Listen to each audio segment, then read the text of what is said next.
명절에도 변함없이 어찌 보면 안 믿는 사람들에게 이상하게 보이는 그런 헌신이지만 기쁘게 몸바치는 귀한 찬양대 정성을 받아 주시기를 원합니다.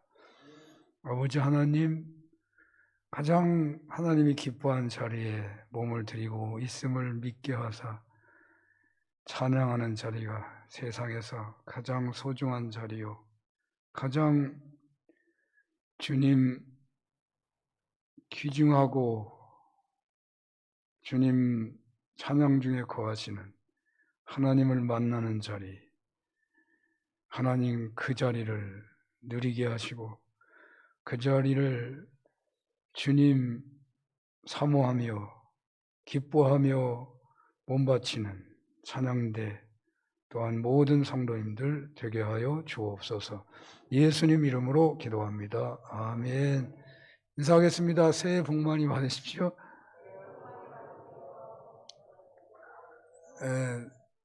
설날이 때문에 오셔서 예배하는 분들도 환영합니다. 너무너무 반가운 얼굴도 있고 그렇습니다. 마태복음 20장 순서가 되어서 설날인데 조금 이야기가 조금 시작은 좀 어둡게 시작되는 것 같으네요. 나중된 자가 먼저 되고 먼저 된 자가 나중되리라. 제가 외국인 노동자 쉼터를 운영한 적이 있는데요. 어느 날 아주 힘든 분이 찾아왔어요. 날은 추워지는데 러시아 사람이 온 거예요. 그는 아주 술에 취해 있었고 이렇게 뭐 손을 잡을 수 없고 가까이 갈 수 없을 만한 그런 차림의 노숙자였습니다. 용인시청 복지과 직원이 데려왔는데요.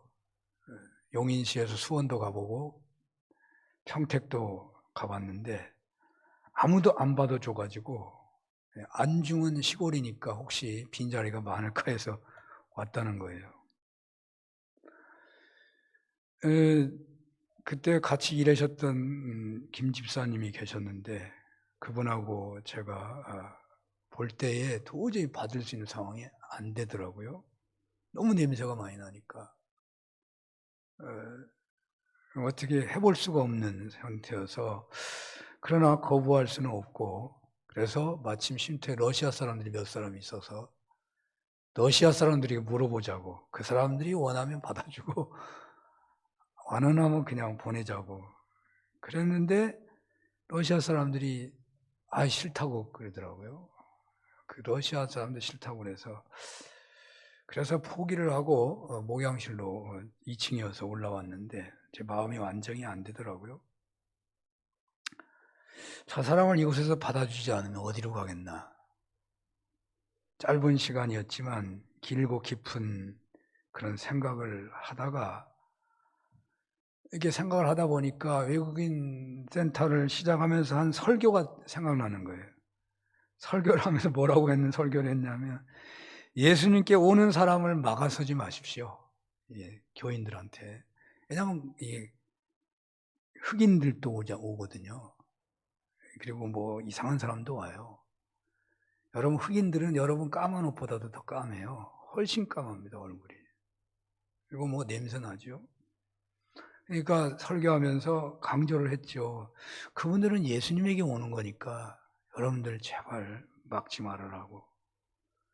그렇게 설교를 한 것이 떠올라가지고 어떻게 하지?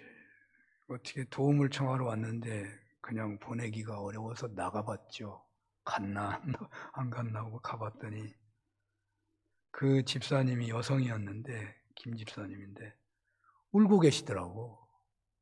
그분이 참 믿음이 대단한 거예요. 울고 계셔서 불쌍해서 못 가게 하고 있다고 그렇다는 거예요. 그래서 저도 그렇다면 이분을 이곳에 일단 있게 하고, 여기 사는 사람들이 너무 방해가 돼서 힘들다고 하면 용인시청에다가 얘기해서 용인시청이 그때 다시 데리고 가는 것으로 쌍방간에 약속을 하고 받았어요. 그래서 이분을 목욕을 시키고 옷을 갈아입히고 평택에서 도와주는 체내과라는 분이 계셨는데, 체내과 병원이, 거기 가서 진료를 받는데 당뇨가 너무 심해가지고 생명이 위급할 정도더라고요. 저혈당에 발과 허리 근처가 썩어가는 거예요. 이 사람은 그동안 돈을 열심히 벌어가지고 전부를 다 자기 가족들에게 보냈더라고요. 근데 일자리를 잃어버린 거예요. 갑자기 좀 경기가 어려워져서 그때 일자리가 없는 거예요. 일자리가 없으니까 살 길이 없죠. 얻어먹고 살고 하는데 얻어먹는 것도 뭐 계속 안 되는 거죠. 폐인이 되어버린 거죠. 미래가 보이지 않으니까, 희망이 없으니까 모든 것을 포기해버린 사람이더라고요. 어디서 술을 주면 술 냄새만 나면 쫓아가가지고 술 달라고 그러고, 안 주면 뭐 매를 맞고, 마저도 그냥 조롱을 받아도 오히려 그것을 즐기면서 온몸이 다 망가지면서 살아가고 있는 현실이었던 거죠. 설주일에 밝은 얘기가 아니고 좀 불편한 말씀, 얘기를 드려서 죄송한데요. 나중된 자가 먼저 된다 하는 말씀이거든요, 제목이. 나중된 자라고 하더라도 오히려 예수님께서 먼저 되게 하신다 하는 반전이 있으니까요. 기대하면서 말씀을 들으면 되겠습니다. 오늘날 보통 사람들의 아픔이 무엇일까요? 희망이 별로 보이지 않는 것이 가장 큰 고통일 것이라고 생각합니다. 오늘 대한민국 사회에서 보통 사람들은 과연 소망을 가지고 살고 있을까? 2022년도 기준으로 대한민국의 빈부격차가 자산 상위 20% 가구와 하위 20%의 자산 가치 격차 차이가 역대 최대라 그래요. 22년도 기준이니까 23년도, 아직 23년도 안 됐죠. 아니, 통계가 안 나왔죠. 그 22년도 3월 달에 조사한 복지부 조사에 의하면 상위 20%의 자산 평균이 하위 20%의 자산의 64배나 단대요. 그러니까 64배로 잘 산다는 거예요. 2배로 잘 사는 게 아니고 3배로 잘 사는 게 아니고 64배. 여러분 2배만 잘 사는데 어마어마한 겁니다. 미국이 우리나라보다 2배로 잘 사는 거 아닐까요? 우리나라가 일본보다 잘 살아요. 우리나라보다 2배 잘 사는 나라 아마 지구상에 없을 거예요. 64배나 잘 산대요. 상위 20%가. 통계 작성 이후 최대치라고 그러더라고요. 금융위기 때부터 심화되기 시작했는데 점점 벌어진다는 거죠.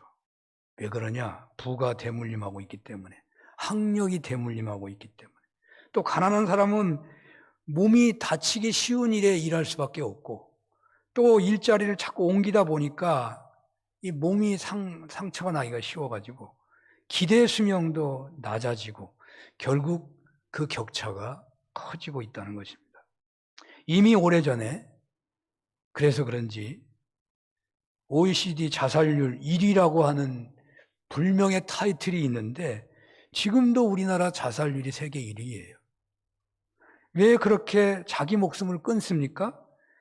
한 영혼이 천하보다도 귀하다고 그러셨는데, 하나님의 형상대로 창조되었다고 하는데, 그렇게 하나님이 개입하시는 것이라면 자살률 1위라고 하는 것은요, 신앙적으로 최대 위기에 있는 나라다 해도 틀리지 않아요. 왜? 희망이 없는 거잖아요. 예수 잘 믿는 나라에 희망이 없다. 그보다 더 심각한 신앙적 위기가 있을 수 없는 거죠.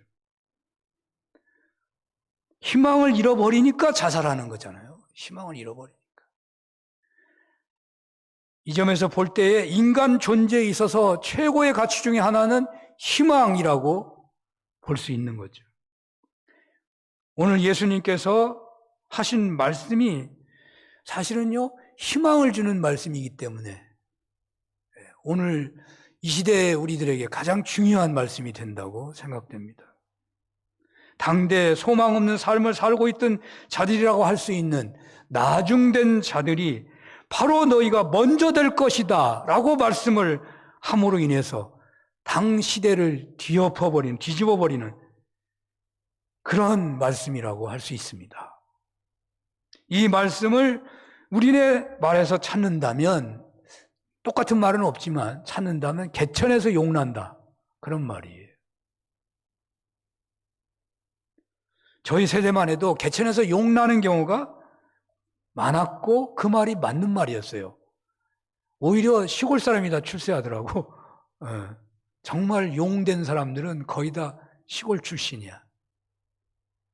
그동안 대한민국 대통령 치고 재벌 치고 부유한 가정 배경보다는 어려운 배경이 훨씬 많습니다. 오늘날과 같은 시대 상황을, 그런데 지금은요, 희망이 다 사라졌단 말이죠. 어떻게 해야 되냐고요. 희망이 사라져버리는데. 오늘날과 같은 시대 상황을 오늘 성경이 배경하고 있어요. 아니, 오늘 성경이 오늘날과 같은 시대 상황을 말하고 있어요.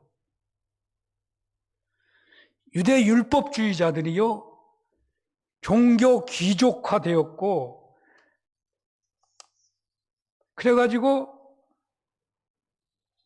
그 사람, 율법대로 살지 못하는 사람들, 사람 취급받지 못하는 사람들을 그냥 억압하고 무시하고 조롱하는 그런 세상이잖아요. 바리새인들, 사두개인들, 대표하는 종교 지식인들, 재상가들, 권력가들이 있는가 하면 농부, 어부, 노동자, 목수, 병자들, 여자들, 율법을 지키지 못하는 직종에 있는 사람들이 바로 그 당시 민중들, 천한 사람들, 천한 백성들이에요. 종교, 귀족, 계급들은 대물림을 했습니다. 그러나 민중들은 그들도 올라가는 게 아니라 그 천한 사람도 대물림을 하는 거예요. 민중이랑 하면 좀 오늘날 좀 힘든 말이 돼버렸죠. 잘 안 쓰는 말이 돼버렸지만 성경에 있는 말이에요, 원래가. 민중들에게 소망이 없는 거예요. 전혀 없는 거예요. 물론 오늘날보다는 나을지 모르지만 평범한 백성이 바리새인이 되거나 종교 지도자가 된다는 것은 거의 불가능이죠. 바로 이런 시대의 배경에서 주님이 활동하신 거죠. 주님이 희년을 선포한다고 하는 말씀은 바로 이 배경에 있는 거예요. 소외된 백성들을 주님은 가까이 하시죠. 병자들을 치료하시죠. 먹을 것을 얻고자, 병을 치료하고자, 죄사함을 받고자 다가오는 백성들을 다 용납하여 받아주시고 그들을 죄에서 해방시키시고 치료하시고 사람답게 살아가도록 축복하셨습니다. 그네들의 대물림된 그 참담한 현실을 넘어갈 수 있는 길을 혁명적으로 열어주셨다고 볼 수 있죠. 복음을 선포하심으로 사회 계층적인 억압과 종교적인 억압, 즉 죄인이라는 그 굴레의 억압을 벗게 해 주신 것입니다. 오늘 본문은 바로 그 대물림의 현실을 과감하게 돌파하시는 주님의 말씀이라고 하겠습니다. 희년을 선포하신 예수님께서 직접 현장에 적용하고 있으시는 거예요. 이러한 공생의 사역 속에서 주님이 설교를 많이 하셨는데, 산상수훈 같은 말씀도 하셨는데, 이 말씀 중에 특별히 비유를 들어서 하시는 경우가 있어요. 비유. 오늘 말씀은 비유 말씀이거든요. 보통 비유하면은 쉽게 알아듣기 쉽게 하는 말이잖아요. 포도원 품꾼들의 비유잖아요. 근데 예수님의 비유의 말씀은 언제나 당시에 실제로 행해지고 있는 일을 비유로 들어가지고 청중들이 이해가 잘 되도록 하는 말씀이에요. 특히 예수님의 비유는 그런데 재미있는 얘기하려고 하는 얘기는 아니라는 거 우리가 알아야 돼요. 우리가 보통 비유를 들으면 이해하기 쉽게 한다는 측면이 있지만, 이렇게 잠이 오면 우리가 예화를 들잖아요. 잠들지 말으라고. 그런 어떤 듣기 좋은 말을 하기 위해서 비유를 드는 게 아니에요. 거의 대부분 예수님의 비유는 언제나 예수님의 적대 세력을 향한 상에서 날카롭게 책망하거나 공격하는 방식으로 하나님 나라 운동을 적극적으로 드러낼 때의 비유를 사용하시는 경우가 많아요. 그래서 오늘 본문 그 다음에 나오는 말에는요, 이 적대자들, 그러니까 바리새인들, 서기관들이 예수님을 이제 박해해가지고 예수님이 그 고난 때문에 죽으실 거다, 그런 예고가 나와요. 이 비유 다음에 나와요. 그래서 그 모든 비유에는 긴장감이 있습니다. 이 비유는 당시 포도 수확철에 일어날 수 있는 이야기입니다. 이스라엘 땅에 포도가 익은 시절은 9월 달쯤인데요. 이때는 근데 비가 좀 자주 온대요. 비가 자주 오는 계절이어서 그 비가 잠깐 안 올 때 이게 수확을 못하면 포도 농사 망치게 되는 거거든요. 그래서 1시간만이라도 일할 사람이 필요한 그런 시절이라는 거죠. 포도원 주인이 일꾼이 없어서, 그러니까 포도 수확 때는 일꾼이 없어요. 보통 때는 뭐 일할 사람이 필요 없는 게 없잖아요, 많이. 근데 수확철은 이게 뭐 하루치씩만 익는 게 아니잖아요. 거의 한 번에 싹 익어버리니까 그냥 한 번에 다 따야 되는 경우가 많잖아요. 근데 일꾼이 너무너무 필요한 거죠. 장터에 나가서 일꾼을 찾는 겁니다. 이른 아침에 나가서 6시, 요즘 시간으로 6시에요. 품꾼들을 불러서 포노을에 보내고 3시에, 요즘에 9시, 또 6시, 12시, 제9시, 오후 3시 품꾼들을 불러서 들여보냈어요. 그래도 좀 품꾼들이 부족했는지 뭐 하여튼 제11시에도 품꾼이 있나 하고 나가보는데 보니까 품꾼들이 놀고 있는 거예요. 주인이 그들을 불러서 이 오후 5시인데 불러서 들여보냈다는 거죠. 이들은 1시간밖에 일을 할 수가 없는 시간이에요. 근데 포도원 주인은 일을 마친 일꾼들에게 품삯을 주는데 똑같이 주었다는 거죠. 저도 성경을 읽을 때 이게 이해가 잘 안 됐어요. 저도 지금도 아마 100% 이해 못하고 있는지도 몰라요. 해석하는 사람마다 여러 가지 또 다양하기도 하고 말이죠. 이러한 포도원 주인의 태도는 보통 있을 수 있는 일이 아니에요. 포도원 주인의 특별한 의도가 있었죠. 그것은 제11시 오후 5시에 저작거리에 놀고 있는 일꾼들에게 주인이 말한 말과 일꾼들의 대답에서 짐작해 볼 수 있어요. 마태복음 20장 6절 하반절에서 7절 상반절까지 보면요, 너희는 어찌하여 종일토록 놀고 여기 서 있느냐 이르되 우리를 품꾼으로 쓰는 이가 없음이니이다. 이런 말이 있어요. 이들은 하루 벌어서 하루 먹고 사는 일꾼이었어요. 이들은 굶기를 밥 먹듯 하는 가난한 사람들이었어요. 바로 이들을 일꾼으로 썼기 때문에, 그러니까 하루 벌어서 하고 먹고 사는데 일자리가 없으니까 자기들 써주지 않으니까, 그런데 이들을 썼기 때문에 주인은 먹고 살 만큼은 줘야 되니까 일용할 양식을 주었다. 그러한 해석을 하는 사람이 많아요. 주석가들이. 일당을 채워줬다는 거죠. 최소한의 생계가 유지될 수 있도록 조처했다는 거예요. 그러나 먼저 온 일꾼들이 불평합니다. 이들의 불평은 당연하다고도 할 수 있죠. 그러나 주인님은 그들의 불평을 일축하셔요. 마태복음 20장 13절 중반절에서 16절까지 한번 볼까요? 친구여, 내가 네게 잘못한 것이 없노라. 네가 나와 한 데나리온의 약속을 하지 아니하였느냐? 네 것을 가지고 가라. 나중은 이 사람에게 너와 같이 주는 것이 내 뜻이니라. 내 것을 가지고 내 뜻대로 할 것이 아니냐? 내가 선함으로 네가 악하게 보느냐? 이와 같이 나중된 자로서 먼저 되고 먼저 된 자로서 나중되리라.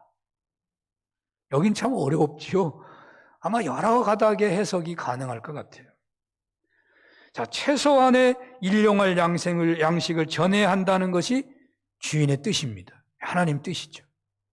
이것은 아마 오늘날 사회복지의 기본 원리가 되고 있는 것 같아요. 능력이 부족해서 보통 사람들보다 일을 못한다고 해도 최저생활은 보장되어야 한다. 그러나 오늘 본문은 이런 사회복지 제도를 설명하려는 의도에서 주님이 비유로 말씀하신 건 전혀 아니죠. 주님은 천국을 설명하는데 하나님 나라를 설명하는 비유로 이 말씀을 하신 것입니다. 천국은 먼저 열려 있었던 유대인들만의 것이 아니고 예수님 오신 이후 이제 이방인에게도 열려 있다는 것을 보여주고 있는 것입니다. 천국은 종교 지배계층들만의 전유물이 아니라 낮고 천한 민중들에게도, 낮고 천한 백성들에게도 똑같이 열려 있다는 것을 보여주고 있는 것입니다. 아니, 오히려 비유의 결론에서 말하고 있듯이 나중된 자가 먼저 된다는 선언에서 보여주듯이 낮고 천한 백성들이 먼저 되고 유대인보다 이방인들이 먼저 된다 하는 것을 말씀하고 있는 것입니다. 그렇습니다. 이것은 예수님 당시의 현실이었지만 그 후 전 세계 예수 믿는 백성들의 현실이기도 합니다. 그래야 복음은요, 계속해서 못 살고 힘든 서쪽으로 복음이 전해졌고요. 그 복음의 풍성함은, 그 복음의 놀라운 기적과 열매는요, 못 사는 데서만 일어나는 거예요. 다 못 사는 데서 먼저 되는 거예요. 복음은 잘 사는 곳에서 못 사는 곳으로, 언제고 못 사는 곳에서 먼저 되는 역사가 나타나고 있는 것이죠. 먼저 된 자가 나중되고 나중된 자가 먼저 된다는 이 비유는 당시 종교 지배 계층들에게는 폭탄 선언과 같은 거예요. 비유니까 듣기 좋은 말이 아니고 그들에게, 나단 선지자가 예수님에게 다윗에게 와가지고 비유로 얘기하잖아요. 양 한 마리밖에 없는데 양 새끼를 그의 주인이 데려가가지고 잡아먹었다고. 그게 비유로 얘기하니까 다윗이 듣기 좋잖아요. 그러냐고. 그런 놈이 있어. 그러니까 나단이 네가 바로 그 놈이라고 그러잖아요. 지금 그 말하고 있는 거예요, 예수님이. 너희들이 바로 그 놈들이다. 그러니까 율법학자, 지배계층들, 너희들은 나중될 것이고 오히려 땅의 사람들로 불려지는 낮은 계층 사람들이 먼저 될 것이라고 선언하고 있는 거예요. 여기 나중된 자가 먼저 된다는 비유는 공평이라는 의미가 담겨 있을 수도 있고요. 또 공동체에서 순서를 말하는 것처럼 느껴지기도 하지만 극단적인 의미를 생각해 본다면 천국 백성이 될 수 있고 천국에 이르지도 못한다. 이 두 가지를 말하고 있을 수도 있는 거예요. 잠언서 3장 13절에서 14절을 한번 볼까요? 잠언서 3장 13절에서 14절. 지혜를 얻는 자와 명철을 얻는 자는 복이 있나니 이는 지혜를 얻는 것이 은을 얻는 것보다 낫고 그 이익이 정금보다 나음이니라. 이런 말씀이 있어요. 이 내용을 제가 예로 들는 건 아니고요. 여기 낫다는 말을 제가 말씀하려는 거예요. 여기 낫다는 건 두 가지를 비교해서 낫다는 말이잖아요. 그런데 이 낫다는 의미를 심판의 개념에서 본다면 구원받고 구원 못 받는다는 걸 말하는 거예요. 낫다는 게. 그러니까 돈만 알고 살면 구원 못 받는다는 말이죠. 그러니까 낫다는 게 조금 비교해서 낫다는 말이 아니에요. 오늘 본문도 먼저 된 자가 나중되고 나중된 자가 먼저 된다는 말씀은 구원과 심판의 의미로 설명이 가능해요. 때문에 종교 지배 계층들이 분노하지 않을 수 없는 거예요. 그래서 오늘 본문 바로 다음 구절에 예수님께서는 당신이 바로 대제사장들과 서기관들에게 넘기워서 순환을 당하고 십자가에서 죽게 될 것이라고 예고하시고 있거든요. 그렇다면 이제 먼저 된 자가 나중되고 나중된 자가 먼저 된다는 이 말씀에서 우리에게 하시는 말씀은 어떤 말씀일까요?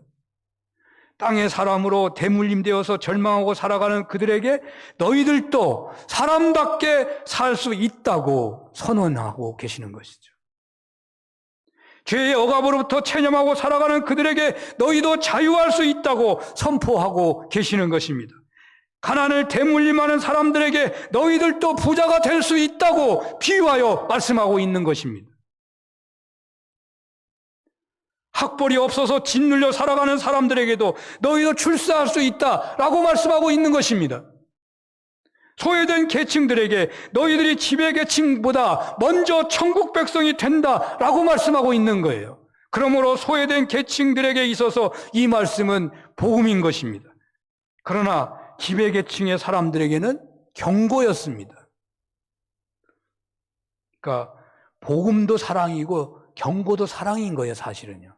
하나님이 그래서 사랑인 거예요. 경고하면 나쁘다고 생각하면 안 돼요. 그건 사랑인 거예요, 사랑.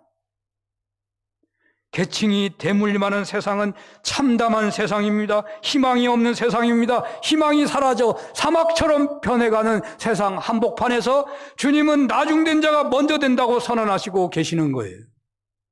혹 태어날 때부터 나중에 속하여 살고 있다고 생각하신다면 희망을 가지시기를 바랍니다. 가난으로 학벌 때문에 건강 때문에 어떤 지방 출신이라는 것 때문에 이 세상에서 혹 나중된 사람에 속하여 살고 계시는 분들이 계시다면 소망을 가지십시오. 나중된 여러분들은 주님 안에서 먼저 될 때가 올 것입니다. 가정의 파괴나 불의의 사고나 사업의 실패나 대물림된 어려운 현실로 인하여 나중된 사람이라고 낙심하고 사시는 분이 계시다면 오늘 말씀으로 인하여 희망을 가지시기를 바랍니다. 나중된 여러분이 주님 앞에서 먼저 될 때가 있을 것입니다. 나중되었던 천민들이 교회 공동체 내에서 주님을 만난 새 사람이 되어서 한국사의 중추적 역할을 한 인물이 한두 사람이 아니에요. 증거가 너무너무 많아요. 나중되었던 상인들이, 민중들이, 백정들이 주님 만나서 역사의 주역으로 쓰임받은 인물이 얼마나 많으냐고요. 오늘날 우리 산운교회가 이만큼 되기까지도요, 나중된 자가 먼저 되어서 쓰임받은 사람들이 많을 것입니다. 세상은 계층의 대물림으로 암담하기조차 합니다. 그러나 주님 안에서 우리는 먼저 될 수 있습니다. 우리는 주님 안에서 역사의 주역으로 쓰임받을 수가 있는 것입니다. 고린도전서 1장 27절을 보겠습니다. 그러나 하나님께서 세상에 미련한 것들을 택하사 지혜 있는 자들을 부끄럽게 하려 하시고 세상에 약한 것들을 택하사 강한 것들을 부끄럽게 하려 하시며 라고 했어요. 교회 공동체는 천국 공동체입니다. 천국 공동체에서는 바로 이런 역사가 일어나는 현장입니다. 오늘 음력 설날에 축복의 말씀을 주십니다. 예수 잘 믿으시는 여러분들, 오늘 주님께서는 약한 여러분들을 부르셔서 이 시대의 역사의 주역으로 쓰시겠다고 하십니다. 오늘 주님께서는 부족하다고 겸손하게 나는 부족하다고 고백하시는 여러분들을 택하셔서 세계교회와 한국교회를 섬기는 뛰어난 인재로 세우시기를 원하십니다.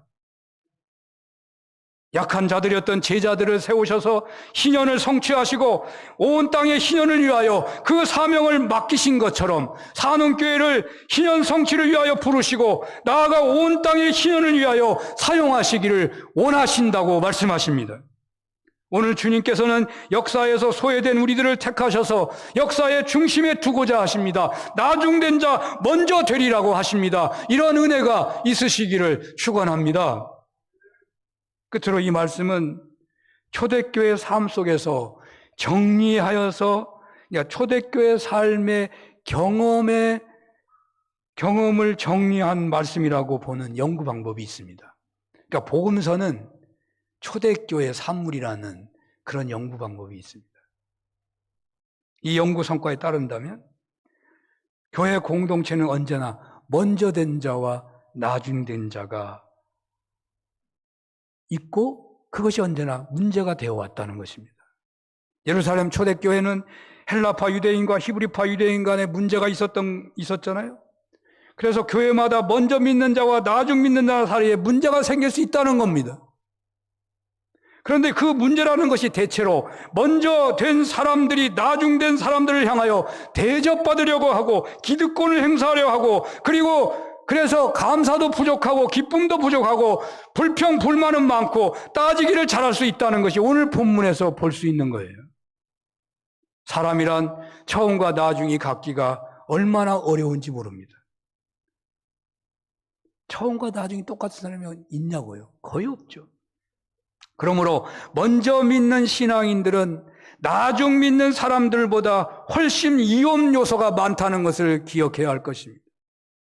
먼저 믿는 사람은요, 설교 말씀도 잘 들어오기가 쉽지 않아요. 아니, 내가 익숙한데 왜 설교 말씀이 잘 들어오지? 너무 많이 들어가지고 설교가 설교로 다가오지를 않아요. 설교하기 전에 더 알고 있어, 다. 알고 있는 설교가 들어온다는 말은 하나님 음성으로 들려야 되잖아요. 안 들리기가 쉬워요. 오늘 본문에서 먼저 온 사람들은 주인과의 약속을 망각하고 다른 사람이 혜택을 많이 받는 것을 보고 따지고 있어요. 먼저 온 사람들은 주인과의 약속을 잊어버리고 있어요. 주인의 말씀을 잊어버리고 있다고 말해요. 먼저 믿는 사람들은 주님의 은혜를 잊어버리기가 쉬워요. 일자리를 허락하신 주인께 감사하지도 못하고 불평하는 것은 일자리에 와서 일하라고 해주신 주인의 은혜를 잃어버린 거예요. 이미 잃어버린 거예요. 먼저 일했기 때문에, 많이 일했기 때문에 더 대접받아야 한다고 주장하기가 쉬운 거예요. 그러므로 먼저 믿는 분들은 언제나 이 말씀을 주님의 경고로 좀 들어볼 필요가 있습니다. 언제나 예배에서 하나님의 말씀 듣기를 우리는 힘써야 합니다. 언제나 대접을 받고자 하지 말고 변함없이 섬기기를 다하는 삶을 살아야 할 것입니다. 언제나 기득권을 가졌다는 생각을 할 것이 아니고 먼저 더 받았으니 더 감사하고 더 기뻐하는 신앙인으로 살아가려고 힘써야 한단 말이죠. 좋은 세상은 계층 간의 변화가 일어날 수 있는 세상인 것입니다. 자본주의가 계층이 대물림하고 있지만 교회 공동체는 약한 자를 들어서 강한 자를 부끄럽게 하는 주님의 일을 감당하도록 함으로 나중된 자가 먼저 되게 하는 공동체를 이루어가야 하는 것입니다. 그런 공동체야말로 계층 간 대물림을 대세로 몰아가며 더 사악해지는 세상에서, 희망이라고는 눈꽃만큼도 없는 삭막한 세상에서 빛되고 소금되는 공동체로 세워지는 것이 되리라고 믿습니다. 미국의 뉴송 교회라고 하는 유명한 교회가 있더라고요. 담임 목사님이 데이브 기브슨 목사님인데, 놀라웠게도 이 목사님의 어머니가 한국 사람이더라고요. 아버지는 미국 사람이고. 아주 유명한 교회고 그 기록이 참 좋아가지고 인용해 봅니다. 이 교회 목적이요, 정의, 지지, 긍휼이더라고요. 특이하잖아요. 정의, 지지, 긍휼. 그리고 바로 이러한 목적 아래서 이 교회 슬로건이 이 목적에서 나오는데, 이런 목적 아래서 우리 교회는 다음 세대가 환호하는 교회를 세우겠습니다. 이렇게 돼 있어요. 다음 세대가 환호하는 교회가 이 교회의 슬로건이에요. 다음 세대가 오늘날은 나중된 자요. 영적으로 보면 나중된 자가 다음 세대. 다음 세대가 환호하는 교회가 이 교회의 목적이에요. 깃발이에요. 이 슬로건은요, 오늘 본문의 제목인 먼저 된 자가 나중되고 나중된 자가 먼저 되는 말하고 통하더라고. 우리 교회도 이렇게 됐으면 해서 인용하는 거예요. 나중된 자가 먼저 될 수 있을 때 먼저 된 자가 정의로워야 돼요. 우리는 여러분, 정의라는 게 여기 하나님이 먼저 온 자나 나중 온 자나 똑같이 준 것이 하나님의 정의입니다. 이게 정의예요. 그러니까 정의가 하수처럼 흐르게 하라. 그 예언서를 보면 가난하고 먹지 못하는 사람들을 먹게 하라는 거예요. 그게 그 당시 정의예요. 나중된 자가 먼저 된다는 것, 그거 뭐냐? 나중된 자를 지지한다는 거예요. 여기 지지잖아요. 목적이 지지. 그 다음에 긍휼. 나중된 자를 그들이 실수하고 잘못해도 긍휼로 접한다는 거죠. 이 교회 제대로 된 교회더라고. 우리 교회 공동체가 이 교회처럼 쓰임받았으면 좋겠습니다. 여러분, 이렇게 희년을 향해 가는 대열에 함께 하시는 은혜가 있으시기를 축원합니다. 명절에 정의와 지지와 긍휼로 다음 세대를 품으셨어요. 여러분들의 후손들을 품으셨어요. 정말 복된 명절 다 되시기를 축원합니다. 기도하겠습니다. 하나님 아버지, 말씀을 주시오니 감사합니다. 나중된 자가 먼저 된다고. 우리 중에 언제 먼저 된 자가 있었습니까? 나중되었다가 먼저 되었사오니 다음 세대를 품게 하시고 혹 교회 나중 오는 사람을 품게 하사 천국의 문을 여는 교회가 되게 하여 주옵소서. 예수님 이름으로 기도합니다. 아멘.